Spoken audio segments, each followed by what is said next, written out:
If you love the blues, you found your new home. The Blues Hotel. Real music. Just talking blues. Real stories. And Blues Moments in Time. The history that shaped it all. 3 podcasts. 1 home. The Blues Hotel Collective. Listen wherever you get your podcasts. From the Blues Hotel Collective, welcome to Blues Moments in Time, where every groove holds a memory and every moment echoes the truth of what came before. Today, we rewind the reel, trace the footsteps, and revisit the chapters that shaped the blues. Here is our host, Kelvin Huggins. Welcome to Blues Moments in Time, the podcast dedicated to exploring the rich history and the cultural significance of blues music. I'm Kelvin Huggins, and today we focus on the events of March 9. We begin with the cultural landscape.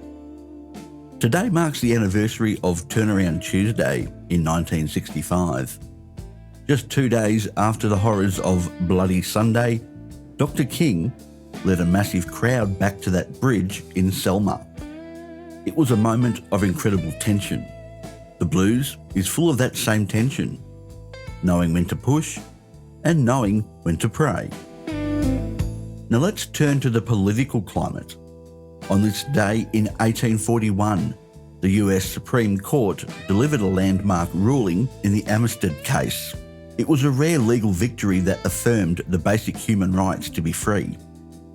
Without that hard-won recognition of personhood, the soul-searching honesty of the blues might never have found its voice. To dig deeper into today's episode of Blues Moments in Time, check out the show notes for this episode in the description. We provide links to further reading and YouTube links to the artist's music. We now return to Blues Moments in Time.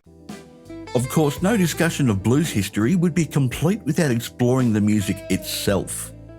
Today we celebrate the legacy of Lloyd Price, the man who turned Lawdy Miss Clawdy into a national obsession, recorded right in the heart of New Orleans. It was the sound of the Delta meeting the city, and it changed the radio forever.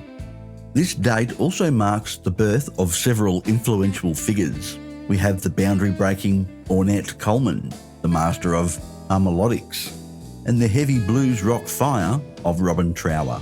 Whether it was the avant-garde or the Marshall stack, they both kept the blues moving forward. And finally, we remember those who we lost on this date. In 1966, the world lost Henry Stuckey. You might not know his name as well as some, but he was the teacher of Skip James. Every time you hear that haunting minor key Bentonia sound, you're hearing the ghost of Henry Stuckey.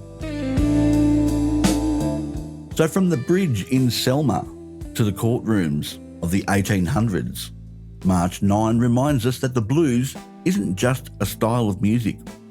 It's a record of the human spirit's refusal to be broken. It's about finding the discipline to turn around when needed and the courage to sing when the world tries to keep you quiet. And that's all the time we have for today's episode of Blues Moments in Time. Join us next time as we continue to explore the remarkable history of the blues.